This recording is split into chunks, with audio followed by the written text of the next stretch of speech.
बिस्मिल्लाहिर्रहमानिर्रहीम, अस्सलामुअलैकुम। यह है प्रोग्राम बाखबर और मैं हूं आपकी मेज़बान मदीहा आबिद अली। नाज़रीन, सीका कॉन्फ्रेंस होती है, सीका का इजलास होता है, 2 रोज़ा इजलास है 12 और 13 अक्टूबर का, और ये अब ख़त्म हो गया है। वज़ीर आज़म मियाँ शहबाज शरीफ साहब ने अपनी काबीना के साथ इसमें शिरकत की है और इसमें 27 दीगर ममालिक ने भी शिरकत की है। पाकिस्तान के लिए अच्छी बात यह है कि पाकिस्तान इसका बानी मेंबर है और इसमें बहुत अहम जो नुक्ते हैं हम अपने प्रोग्राम बाखबर में ज़ेर बहस लेकर आएंगे।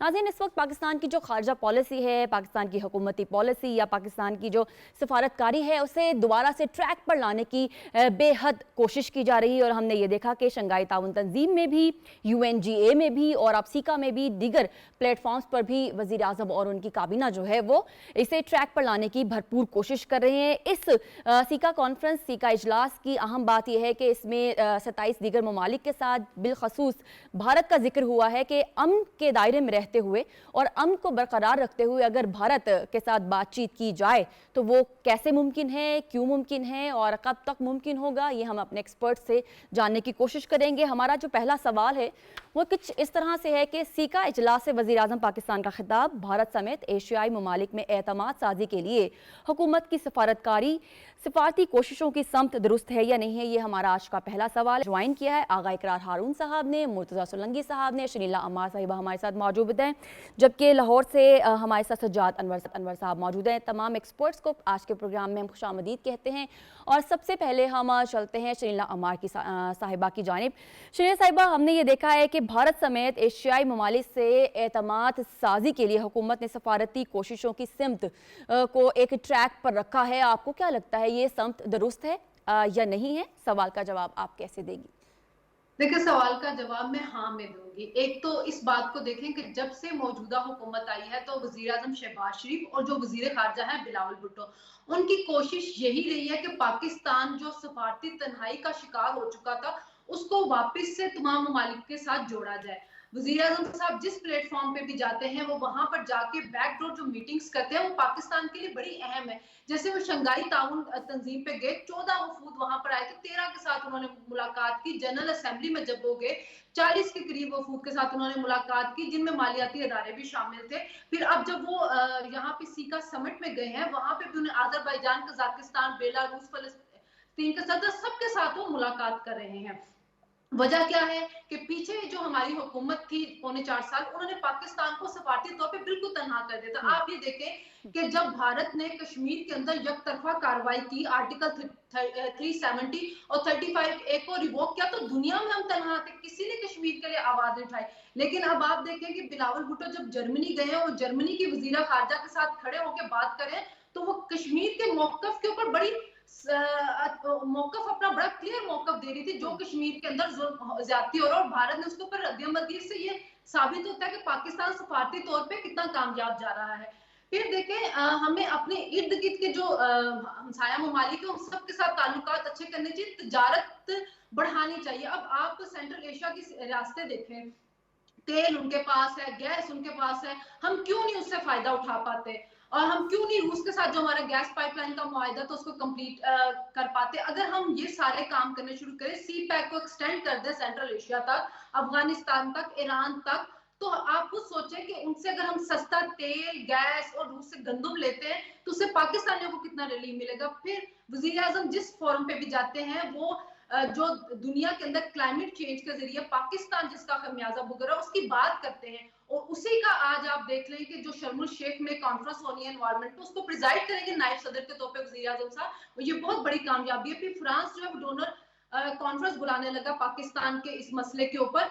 इंडिया के साथ देखें जो हमारे ताल्लुकात है वो नहीं तब तक सही हो सकते जब तक कश्मीर का मसला हल नहीं होगा।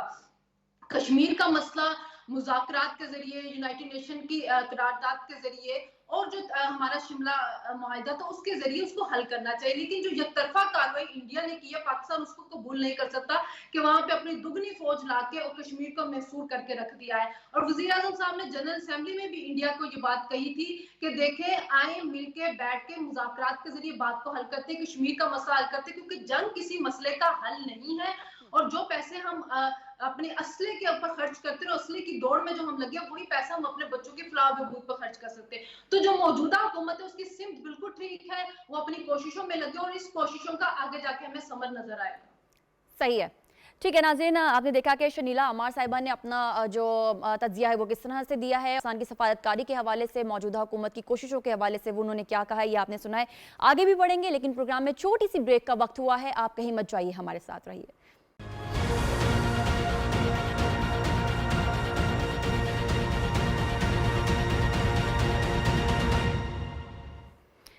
जी नाज़रीन, ब्रेक के बाद आपको दोबारा से खुशामदीद कहते हैं। सोलंकी साहब, आपकी जानिब बढ़ेंगे। आप बताइएगा कि बेहतरीन सफारतकारी क्या है, और आप ये भी अब हमारे देखने वालों को बयान करिएगा कि इस वक्त कौन सा मुल्क ऐसा है जो कि बेहतरीन सफारतकारी की राह पर गामजन है, और मौजूदा हुकूमत की जो सफारतकारी है और हर मुमकिन प्लेटफॉर्म पर जाकर पाकिस्तान के लिए दोस्ती का हाथ आगे बढ़ाना और पाकिस्तान की बात करना, कश्मीर की बात करना, इसके अलावा ताउन की बात करना, अमन की बात करना, समत दुरुस्त नज़र आ रही है आपको मौजूदा हुकूमत की? मेरे ख्याल में जो सिफारती तन्हाई थी 3.5 साल की, उसको तोड़ने में मौजूदा हुकूमत ने एक अच्छी पेशरफ्त की है। न सिर्फ ये कि जो नौजवान वज़ीर ख़ारजा हैं बिलावल भुट्टो ज़रदारी, वो भी अपना अहम रोल प्ले कर रहे हैं, और रवायती तौर पर मुस्लिम लीग नून की जो सियासत रही है वो जो पड़ोसी ममालिक हैं उनके साथ बेहतर ताल्लुकात की तरफ जाती है। आप ये ना भूलें कि जो पहली जो कॉन्फ्रेंस हुई थी, जिसको हम सीका कह रहे हैं, ये बुनियादी तौर पर ये इन ममालिक की एक सालाना एक कॉन्फ्रेंस है, और ये काफ़ी अरसे के बाद जब भी हुई है तो पाकिस्तान शरीक हुआ है। पहली दफ़ा जब ये कॉन्फ्रेंस हुई थी 1999 में, 4 जून 1999 को, तो उस वक्त नवाज शरीफ वज़ीर आज़म थे, और अलमाती में जब वो गए थे तो पहली कॉन्फ्रेंस में शरीक हुए। तो एक पाकिस्तान उसका शुरू से एक मेंबर है, और बुनियादी तौर पर ये है conference for interaction and confidence building measures in Asia. Asia के अंदर ताल्लुकात को बेहतर करने और एतमाद साजी के लिए जो कोशिशें होती हैं सरबराही सतह पर, तो उसमें शहबाज शरीफ तो पहली दफ़ा गए हैं। अब जो वस्ती एशिया के ये जो तमाम ममालिक हैं चीन समेत, उनके साथ तो पाकिस्तान के ताल्लुकात बहुत अच्छे हैं। एशिया के अंदर जो मामलात हैं, ख़ासतौर पर जनूबी एशिया में, वो आपको पता है जी हाँ, वो रिवायती तौर पर पाकिस्तान और भारत के दरमियान है। और जो मुतनाज़ा मामलात हैं, जैसा कि आज वज़ीर आज़म ने कहा, पाकिस्तान की रिवायती पोजीशन कश्मीर के हवाले से अक़वाम मुत्तहिदा की पोजीशन के हवाले से रही है, लेकिन उसके बावजूद पाकिस्तान इन तनाज़ात के हल होने तक ये नहीं कहता कि हम बाकी तमाम ताल्लुकात जो है वो रोक दें। जी आप याद करें कि 1-2 साल पहले तक लाइन ऑफ कंट्रोल और वर्किंग बाउंड्री पर हर रोज़ कुछ ना कुछ जो है वो इश्ताल अंगेज़ी होती थी, फायरिंग होती थी, आम शहरी भी मरते थे, सिपाही भी मरते थे। लेकिन 1 साल पहले जब बैक चैनल पे कुछ पेशरफ्त हुई तो वो बंद हुई। अब आज भी भारत के साथ ताल्लुकात बेहतर करने के हवाले से वज़ीर आज़म ने जिक्र तो ज़रूर किया, लेकिन हमें खुशफहमी का शिकार नहीं होना चाहिए। अब जबकि पाकिस्तान के अंदर अगले साल इंतखाबात होने हैं और भारत में होंगे 2024 में, तो मेरे ख्याल में हमें तैयारी करनी चाहिए कि जब भी मुज़ाकरात हों तो हम अपने जो देरीना मसाइल हैं उनको किसी तरह से हल करने की तरफ जाएं, और वही एक बेहतर रास्ता है। लेकिन उसमें मुझे नहीं लगता कि 2024 से पहले कोई बड़ी पेशरफ्त हो सके। صحیح ہے، صحیح ہے. اقرار صاحب، آپ نے دیکھا کہ مطہر صاحب نے اچھی یاد دہانی کروائی ہے. جو چیز اخبارات میں نہیں آئے یا ٹیلی ویژن پر نہیں آئے وہ ذرا ہم بھول جاتے ہیں، اور یہ کافی اچھی یاد دہانی انہیں کروائی کہ بہت عرصہ ہو گیا ہے یہ جو فائرنگ کا تبادلہ ہے یہ ختم ہوا ہے، which is very good. Innocent lives ہوتی ہیں جن کا نقصان ہو جاتا ہے. آپ کیا کہتے ہیں کہ موجودہ حکومت کی بہترین سفارتکاری ہے، اور جس پلیٹ فارم پر موقع ملے آپ خارجہ پالیسی کو ٹریک پر لانے کی کوشش کر رہے ہیں، یہ آپ فیوچر کہاں دیکھ رہے ہیں اس قسم کی خارجہ پالیسی کو لے کر چلنے والے جو چل رہے ہیں، پاکستان کا فیوچر کہاں دیکھ رہے ہیں آپ؟ دیکھیں جی، بہت بڑی ڈیولپمنٹ ہے، خارجہ پالیسی بڑی صحیح سمت پہ جا رہی ہے. جیسے کہ ہم نے دیکھی جو آئسولیشن دیکھی، میں اس کی ڈیٹیل میں نہیں جانا چاہتا ہوں کہ ایک منسٹر اٹھتا تھا ایک ملک کے خلاف بیان دیتا تھا پی ٹی آئی کا، دوسرا اٹھتا تھا دوسرا کسی اور ملک کے خلاف بیان دیتا تھا. باریاں انہوں نے بانٹی ہوئی تھیں. کبھی کچھ چین کو ناراض کر رہا ہے سی پیک کے بارے میں فضول قسم کے بیانات دینے کو، کوئی فرانس کو ناراض کر رہا ہے اور شیرین مزاری صاحبہ کے اپنا ٹویٹر سے، اور اپنا جو عمران خان جو ہے وہ خود جو ہے جو دل ان کا دل میں جاتا تھا. اقرار صاحب، قطع کلامی کے لیے معذرت، وہ شلوار قمیض اور ہم نے وہ چپل بھی ایسی پہنی ہے اور اس کے اوپر بھی کافی تذکرے ہوتے تھے. شہباز شریف صاحب نے تو فلسطینی سربراہ سے ان کی لینگویج میں بات کی اور کافی خوشگوار موڈ میں بھی نظر آئے. دیکھیں بڑی مدیہ آپ نے بہت اچھی بات کی ہے کہ ابھی تک ہم بات کر رہے تھے نا یہاں پہ کہ پرائم منسٹر شہباز شریف نے ریجنل پیس کی بات کی ہے. آپ کی بات کو میں لے کے آگے بڑھوں گا. یہ میں پہلے بھی کہنا چاہ رہا تھا کہ اگر آپ دیکھیں آج ان کی سپیچ تھی وہ ایک انٹرنیشنل سٹیٹسمین کی سپیچ تھی جس نے مڈل ایسٹ سے لے کر کشمیر تک ہر چیز کو کور کر کے یہ کہا ہے کہ دنیا میں امن اگر آپ نے لے کر آنا ہے تو آپ کو پیلسٹائن اور کشمیر جیسے کانفلکٹس کو برحال ختم کرنا پڑے گا، اس کا کسی کوئی فیصلہ کرنا پڑے گا. اس کے بغیر آپ خطے کی نہیں بلکہ پوری دنیا میں آپ امن نہیں لے کر آ سکتے ہیں. اور یہ اس پہ میں ایک بہت جو عام مجھے ان کی بات لگی وہ یہ تھی کہ انہوں نے یہ کہا ہے کہ قطعی طور پہ پاکستان یہ چاہتا ہے کہ اپنے تمام نیبرز کے ساتھ ریلیشن شپ ٹھیک اپنا اچھی کرے، لیکن کشمیر کیا جب تک فیصلہ یونائٹڈ نیشن ریزولوشن کے مطابق نہیں ہوتا ہے کسی بھی صورت میں نارملائزیشن نہیں ہو سکتی ہے. اچھا، پھر جو انہوں نے افغانستان کی بات کی کہ آپ افغانستان کو پوری دنیا کو انہوں نے کہا، خاص کر سیکا کے ممبرز کو کہا کہ آپ افغانستان کو اس طرح اکیلا نہیں چھوڑ سکتے ہیں. پھر وہ یہی ہوگا کہ افغانستان جو ہے وہ ایک سیکیورٹی کنسرن بن جائے گا پورے خطے کے لیے. اور خاص کر یہ آپ ذہن میں رکھیے کہ سینٹرل ایشین ریپبلک جتنی بھی اپنا بارڈرنگ ہے افغانستان کی وہ ساری سیکا کے ممبر ہیں. وہ سب کے لیے پرابلم بن جائے گا، ایک ویکیوم جو کریٹ ہو. مجھے ایک بات بتائیے، امریکہ نے اس کے 9 بلین US ڈالر جو ہے وہ دے نہیں رہا ہے. اس کے علاوہ جتنی بات دنیا میں سے اپنا سو کالڈ آپ سمجھے کہ ہیومینیٹیرین ایڈ آ رہی ہے وہ تھرو NGO بانٹی جا رہی ہے. انٹرم گورنمنٹ کو 1 سال سے زیادہ ہو گیا ہے، اس کو کوئی ماننے کو ویسے تیار نہیں ہے. لیکن جب جہاز اتارنے ہوتے ہیں سب نے، UN نے یا باقی ممالک نے، پھر وہ جو ہے وہ منسٹر سے ملاقات کر رہے ہوتے ہیں. تو اس یعنی کہ یہ جو آپ کہہ سکتے ہیں کہ ہپوکریسی ہے اس کو بہت طریقے سے بہت احتیاط کے ساتھ پرائم منسٹر صاحب نے کہا ہے کہ بہرحال ہمیں افغانستان کی مدد کرنا پڑے گی ورنہ ایک ویکیوم کریٹ ہوگا جو پورے خطے کے لیے تباہ کن ہوگا. اور آخر میں ایک بات کروں گا، یہ پاکستان کی خوش قسمتی ہے. یہ اس لیے میں نہیں کہہ رہا ہوں کہ میں PTV پہ بیٹھا ہوں. اگر آپ تاریخ اٹھا کے دیکھ لیں کہ اس وقت فارن منسٹر بلاول بھٹو جس کے نانا جو تھے وہ myth of independence کے رائٹر ہیں، جو کتاب آج بھی دنیا کی آلموسٹ ہر اپنا فورن افیئر اکیڈمی میں پڑھائی جاتی ہے، Hina Rabbani Khar. She had a very very successful career as a former اپنا فارن منسٹر. اور اس کے بعد ہمارے پرائم منسٹر صاحب جن کے اپنے تعلقات. اچھا، اب یہ جو آذربائیجان کی آپ بات کر رہی تھی جو آپ نے شروع میں بات کی، بھائی میں آذربائیجان ریگولر جاتا رہتا ہوں. یعنی کہ بھائی آذربائیجان میں نواز شریف صاحب کا اور اس طرح نام لوگ جانتے ہیں جیسے کہ وہاں کا کوئی لوکل لیڈر ہے. کیوں؟ جب آزادی مل رہی تھی تب نواز شریف صاحب پرائم منسٹر تھے، انہوں نے مکمل طور پہ جو مدد کر سکتے تھے آذربائیجان کی. پھر جو ریزولوشن کے آذربائیجان کے اپنا کاراباغ کے اوپر آرمینیا کے خلاف وہ سارے نواز اس بار میں بھی پرائم منسٹر نواز شریف انہوں نے ڈرافٹ کرائے. تو یہ ریلیشن شپ جو ہے اس کا کوئی مقابلہ نہیں. جو پہلے صاحب بیٹھے ہوئے تھے ٹائم آپ کے وقت میں اتنا کہوں گا کہ جو بیوروکریٹس اور ہمارے جو ڈپلومیٹس ہیں they were making bridges and PTI was breaking bridges. ठीक है सजाद साहब, आपकी जानिब बढ़ते हैं। मेरी इंग्लैंड में एक बांग्लादेशी ड्राइवर से मुलाकात हुई, उसकी टैक्सी में सफ़र करने का इत्तेफाक हुआ, तो वो पाकिस्तान को नवाज शरीफ की वजह से जानता था, क्योंकि वो एक ड्राइवर था और उसकी मोटर वेज के ऊपर काफ़ी अच्छी ग्रिप थी। तो जब आप डेवलपमेंट के वर्क करवाते हैं अपने मुल्क में, तो फिर दूसरे ममालिक के लोग भी आपको उन्हीं तरक्याती कामों की वजह से जानते हैं। खैर, सी पैक की यहाँ पे क्योंकि मैं जिक्र करना चाह रही थी, तो वो एक किस्सा मैंने आपको सुनाया है, तो आप सी पैक का भी जिक्र आपने सुना होगा इस इजलास में। सी पैक के हवाले से अगर ये रीजनल कनेक्टिविटी और इकोनॉमिक अपॉर्चुनिटी कितनी सूदमंद होगी, इसके हवाले से भी आप बताइएगा और समत बताइएगा दुरुस्त है या नहीं है।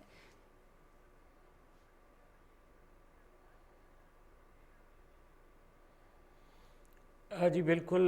सवाल तो आपका जो है उसका मैं जवाब हाँ में दूंगा, क्योंकि प्राइम मिनिस्टर साहब ने जो एस्पायरेशंस का इजहार किया था वहाँ पे, और इंडिया के साथ जो ताल्लुकात अच्छे होने चाहिए, आइडियली इससे अच्छी तो कोई बात नहीं हो सकती कि रीजन में हमें तजारत के लिए और अपनी इकॉनमी को ठीक करने के लिए और अपने लोगों को रिलीफ देने के लिए और दोनों मुल्कों में गुर्बत को कम करने के लिए दोनों मुल्कों के ताल्लुकात बहुत अच्छे होने चाहिए। ये तो एक आइडियल, एक तसव्वुराती बात है, लेकिन ज़मीनी हक़ाइक़ बहुत बरक्स हैं।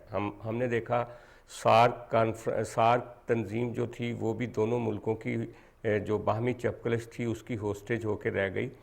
इवन शंघाई तावन तंजीम का जो इजलास हुआ था पिछले दिनों, वहाँ पे भी मतलब पाकिस्तान में इतना ज़्यादा फ्लड आया था और इतनी बड़ी तबाही मची हुई थी, और वज़ीर आज़म साहब और वज़ीर ख़ारजा इस पे इंटरनेशनली दुनिया को मोबिलाइज़ कर रहे थे। UN सेक्रेटरी जनरल पाकिस्तान आए हुए थे, लेकिन मोदी साहब को ये तौफीक नहीं हुई कि वो आगे बढ़कर प्राइम मिनिस्टर को से हाथ मिलाएं और इस पे इजहार यकजहती कर दें। सारी दुनिया ने इमदाद की, लेकिन भारत से कोई इमदाद नहीं आई। तो उससे लगता है कि भारत जो है वो रीजन के हवाले से और पाकिस्तान के हवाले से उसके इरादे अच्छे नहीं हैं। अगरचे पिछले दिनों आर्मी चीफ साहब ने काकूल में भी और एक दो जगह पे कहा है कि वो भी रीजनल पीस चाहते हैं और इंडिया पाकिस्तान के ताल्लुकात में बेहतरी चाहते हैं, लेकिन इसको कमज़ोरी नहीं समझा जाना चाहिए। लेकिन अभी एक तब्दीली आई है दुनिया भर में। हमने देखा जो साइलेंटली पाकिस्तानी गवर्नमेंट ने जिस तरह से एक डिप्लोमेसी की है UN में जाके, और बिलावल भुट्टो जरदारी साहब ने जो मुख्तलिफ जगह मुल्कों के दौरे किए हैं, और जिस तरह वज़ीर आज़म साहब कोई फोरम नहीं छोड़ते, हर जगह पे जाते, वहाँ हमने देखा है कि भारत को कुछ पसपाई का सामना है।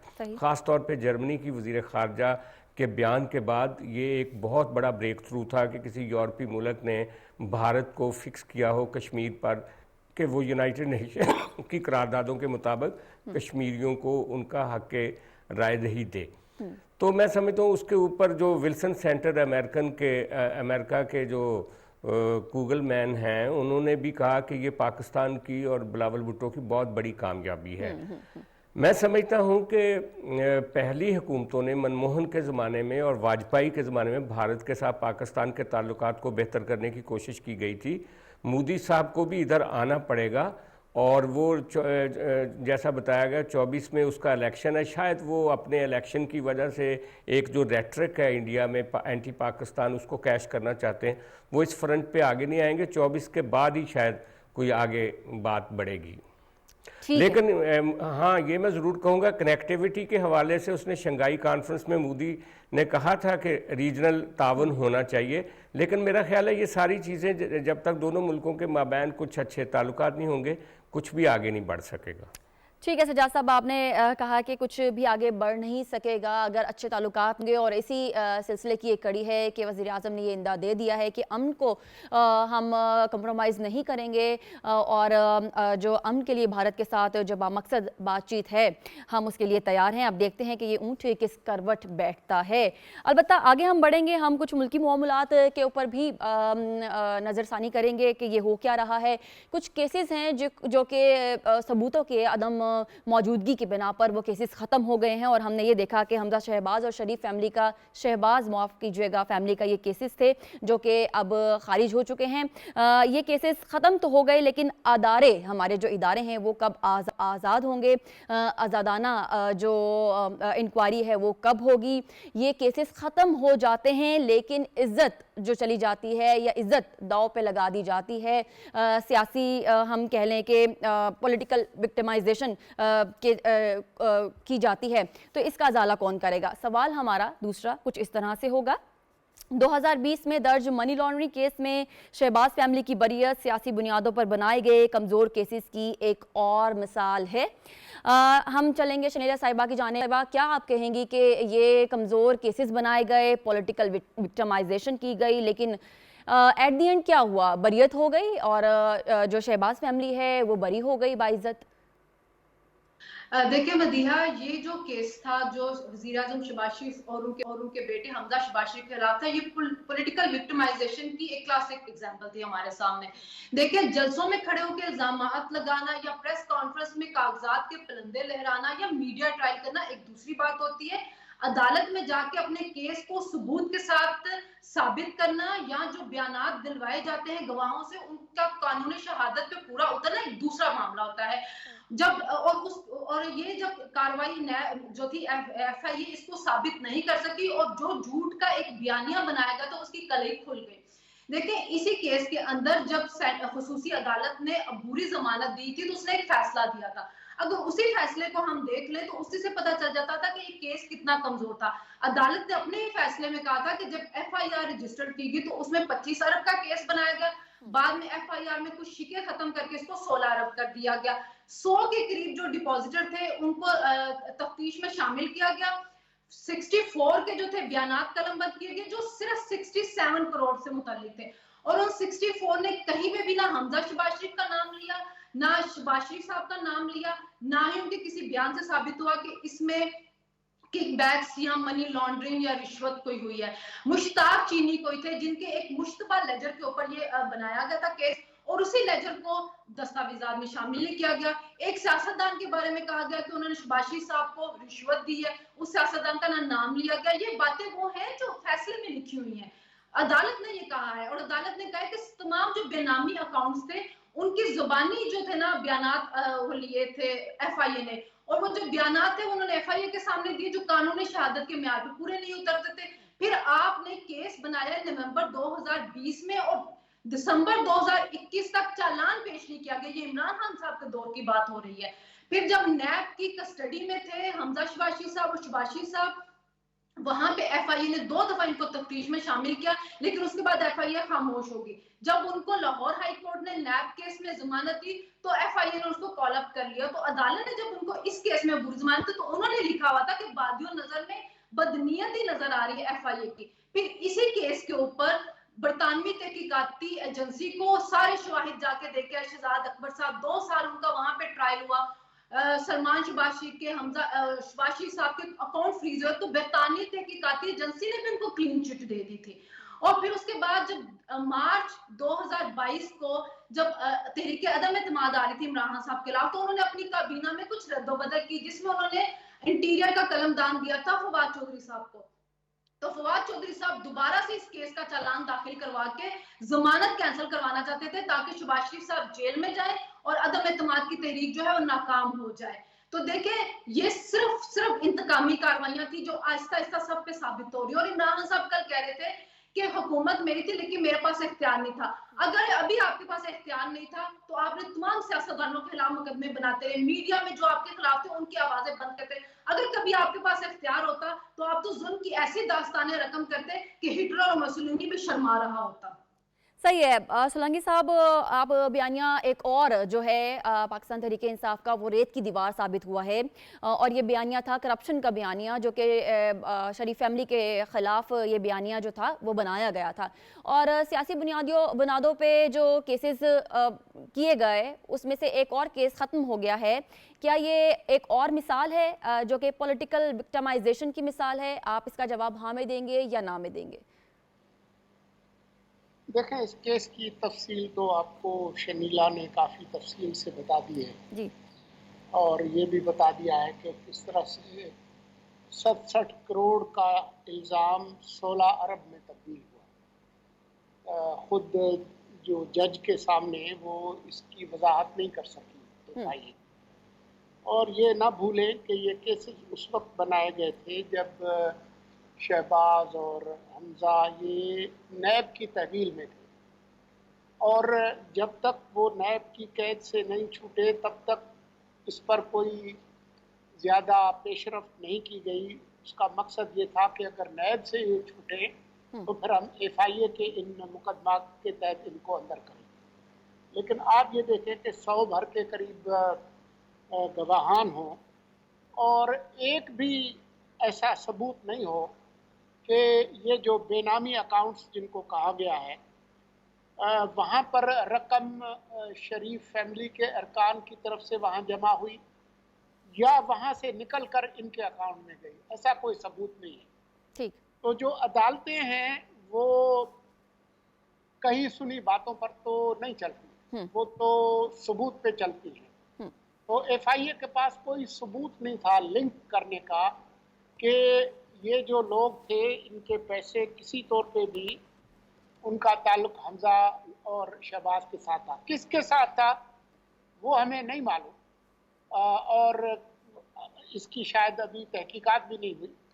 लेकिन जो बात सामने आई वो ये कि वो साबित नहीं कर सकी। तो इसलिए जब जो प्रोसिक्यूटर थे उन्होंने कहा कि जी आप इस केस को चलते रहना चाहिए, चाहे भले इनको आप बरियल भी करते हैं। तो उन्होंने कहा कि जी उसका फिर कोई फ़ायदा नहीं है, क्योंकि जब ये केस चले भी और आपके पास कोई इनको कन्विक्ट करने के लिए कोई सबूत नहीं है तो बरियत के अलावा कोई जवाब बनता नहीं।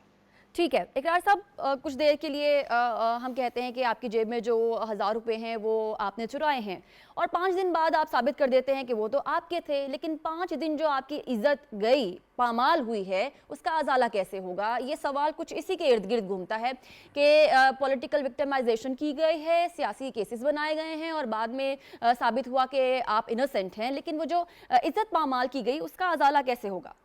बढ़िया, बहुत खूबसूरत आपने बात की है।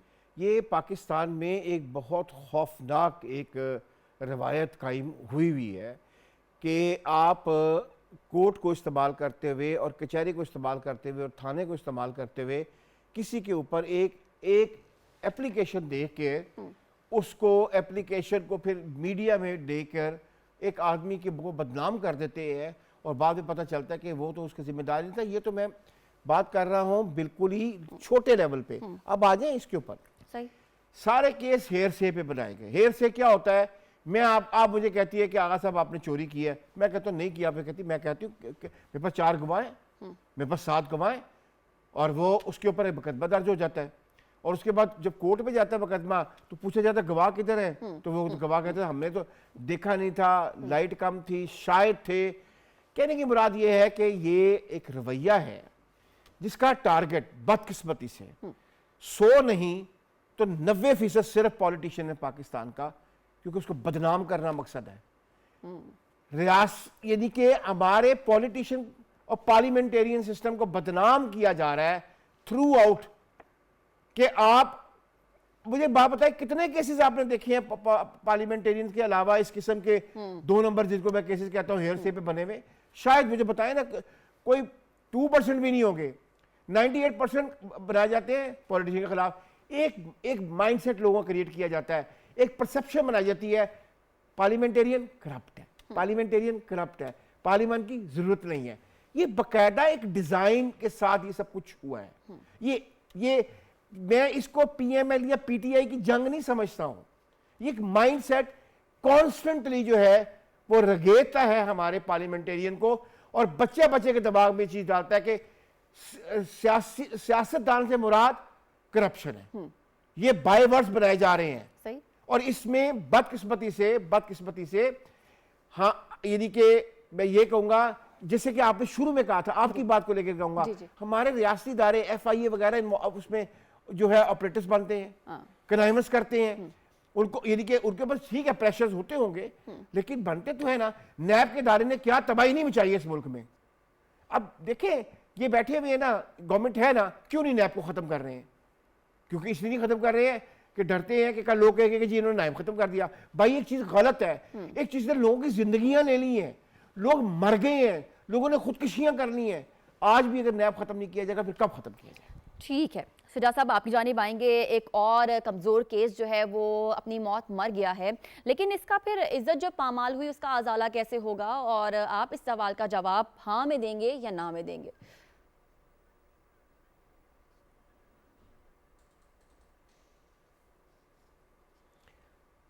بالکل اس سوال کا جواب ہاں میں ہے، لیکن یہ کوئی 3 سال کی بات نہیں ہے، یہ 2018 کے بعد کا معاملہ نہیں ہے. یہ سب سے پہلے ہم نے دیکھا تھا کہ جنیجو صاحب کی حکومت کو برطرف کیا گیا تھا کرپشن کی بنیاد پہ، جو کہ تھارو جینٹل مین تھے.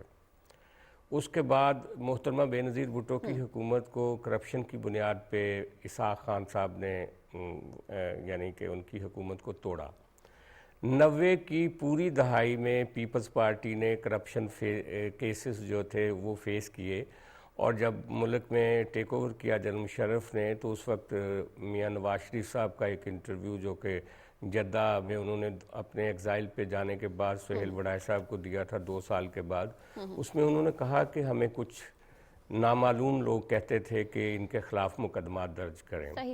آپ کو پتہ ہی اس وقت بھی ایک احتساب کمیشن بنا تھا. پھر اس کے بعد جنرل مشرف نے یہ نیب کا کالا قانون بنایا جس میں 90 دن کے لیے کوئی وہی نہیں تھی، کسی کو بیل ہی نہیں ملتی تھی. اور پھر ہم نے یہ دیکھا کہ 90 دن جیل میں رہنے والے جو ہیں جب ان کی بیل ہوتی ہے تو وہ ایک وزیر داخلہ بن جاتے ہیں اور ایک سینئر وزیر دفاع بن جاتے ہیں. تو انفارچونیٹلی جرائم کی بنیاد پہ یہ سیاسی مقدمات قائم نہیں ہوتے، یہ ضرورت کے تحت قائم ہوتے ہیں ہمیشہ.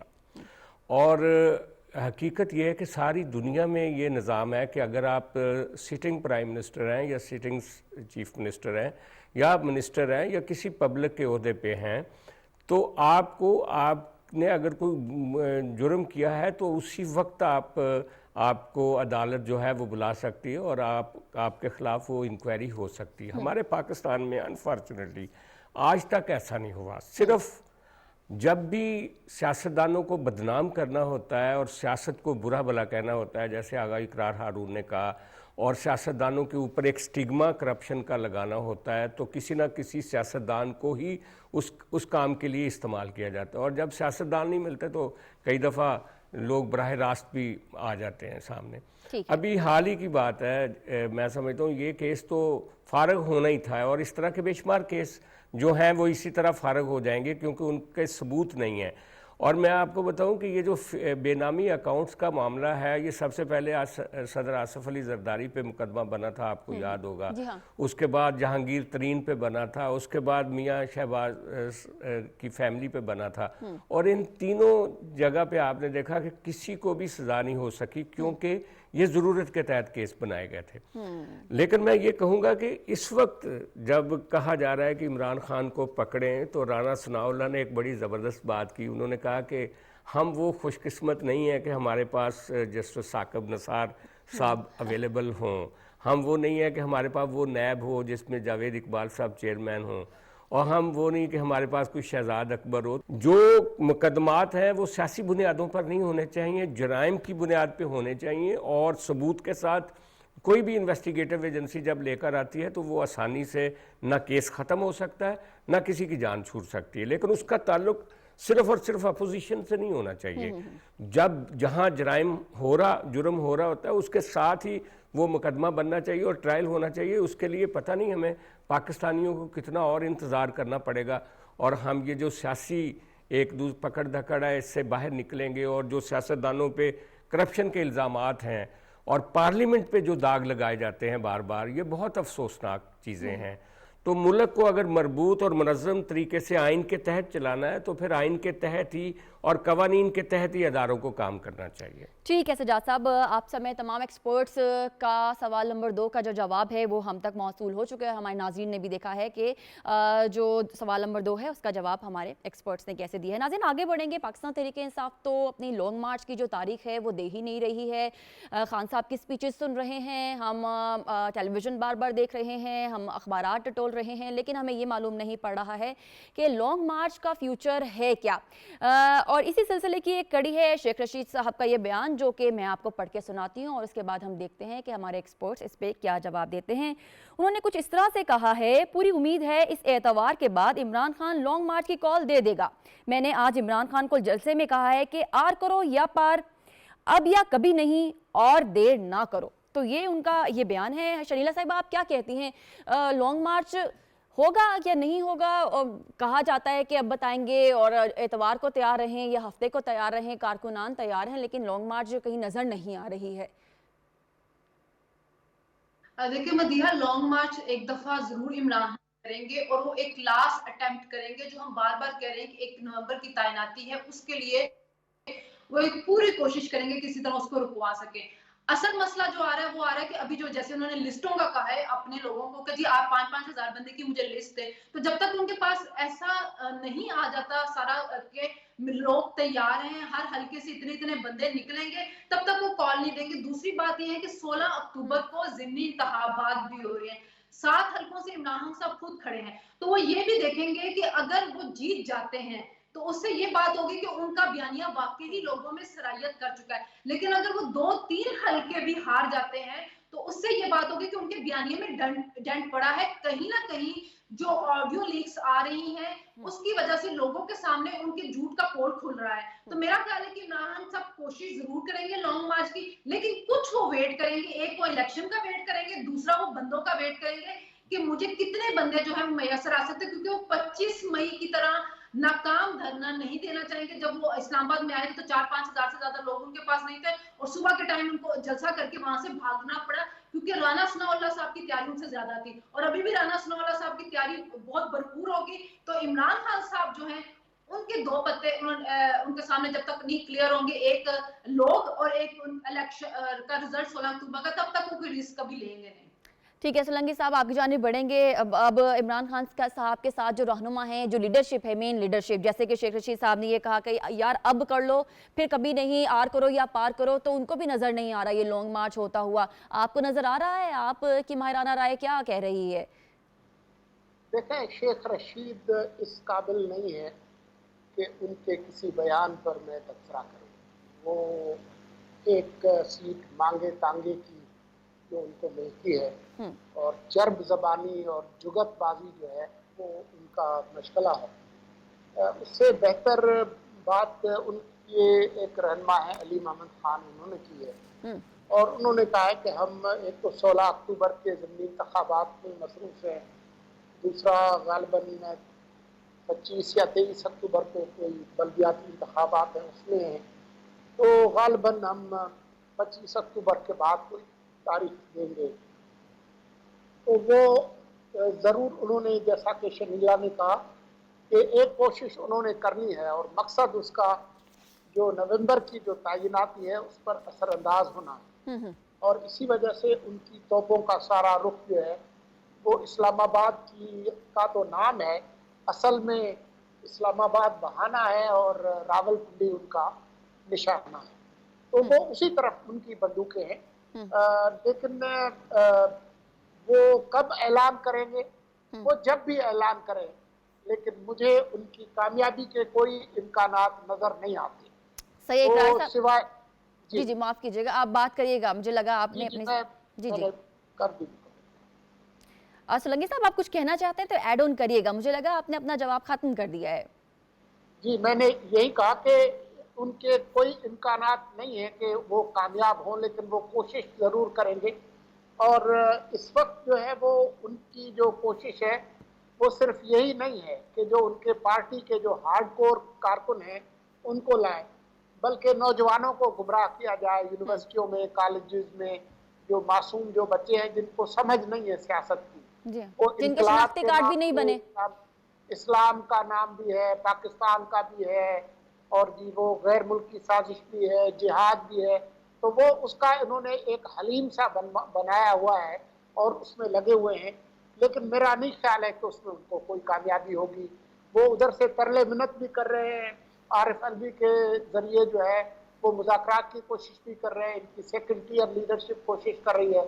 लेकिन खान साहब इस वक्त एक बंद गली, सियासी बंद गली।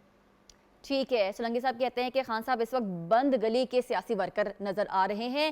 اقرار صاحب آپ سے یہ سوال ہے کہ اس لانگ مارچ کے اگینسٹ ایک توہین عدالت کی درخواست بھی دائر ہوئی ہے، اب عدالتی جو مداخلت ہو چکی ہے اب تو اس کے پیش نظر آپ کو یہ لانگ مارچ ہوتی دکھائی دیتی ہے یا نہیں؟ مطلب بات یہ ہے کہ آپ نے ایک تصویر دیکھی ہوگی جو آج کل پی ٹی آئی جو ہے وہ ٹرینڈ بنا رہی ہے، جس میں عمران خان ایسے آسمان کی طرف دیکھ رہا ہے ہاتھ کر کے، تو وہ اس کے پیچھے ایک پوری فلسفی ہے۔ وہ کیونکہ اس کے ستارے اپنا تھانہ کچہری کے بارے میں بہت طاقتور ہیں، وہ ابھی بھی اوپر سے کوئی امید کا انتظار کر کے بیٹھا ہے، اور میں نے وہ کہا تھا کہ جب تک اس کو ریلیف ملتے رہیں گے وہ شاید لانگ مارچ میں نہیں جائے گا، اور ایک لیٹسٹ بھی ایک ریلیف اسے مل گیا ہے، اس کے ستارے بہت سٹرونگ ہیں، ابھی وہ ستاروں کی طرف ہی دیکھ رہا ہے کہ مزید اور کیا ریلیف ملے گا مجھے۔ جب اسے اگر اس کو محسوس ہوگا کہ اب ستارے اس کے اتنے طاقتور نہیں رہے ہیں تو پھر وہ جو ہے وہ لانگ مارچ کی طرف جائے گا، اور وہ اس کو آخری ہتھکنڈا ہوگا جو اس نے کرنا ہی کرنا ہے۔ اس میں ایک چیز میں اور کہوں گا، وہ یہ ہے کہ ایک شعر ہے کہ اس میں جو امیر شہر ہے وہ آپ سمجھیں کہ وہ پی ٹی آئی کے لیے میں کہہ رہا ہوں کہ امیر شہر غریبوں کو لوٹ لیتا ہے، کبھی باہیلہ مذہب کبھی بنام وطن۔ اب جو اگلی ان کی جو سپیچز ہے اس میں بہت کلیئر، وہ صرف بہت سارے پوائنٹس دے رہے تھے نا، 12-13 پوائنٹس دے رہے تھے، اب وہ نیرو ڈاؤن کریں گے 2 کے اوپر۔ ایک ملک خطرے میں پڑ چکا ہے اور میں ہی بچا سکتا ہوں، اور ایک یہ مذہب کی جنگ ہے اور جہاد ہے۔ تو 7-8 پوائنٹ سے انہوں نے کام شروع کیا تھا اور وہ نیرو ڈاؤن ہو کے 2 پہ آئے گا۔ ٹھیک ہے ناظرین، یہ ایک ہم نے دیکھا کہ لانگ مارچ کے حوالے سے ہم نے ہمارے ایکسپرٹ سے جب بات کی تو انہوں نے کس پوائنٹ کو ریز کیا ہے، اور انہوں نے بھی یہی کہا ہے کہ یہ لانگ مارچ جو ہے وہ ہوتی دکھائی نہیں دے رہی ہے۔ بہرحال ہم نے پاکستان کی خارجہ پالیسی سے لے کر جو سیاسی بنیادوں پر کیسز بنائے گئے ان سے لے کر لانگ مارچ کی تاریخ تک ہم نے اپنے پروگرام میں تمام چیزوں کو موضوع بحث لے کر آئے ہیں۔ ناظرین، کل آپ سے پروگرام باخبر میں دوبارہ سے ملاقات ہوگی، ہمیں اجازت دیجیے، اپنا خیال رکھیے، اللہ حافظ۔ پاکستان پائندہ باد۔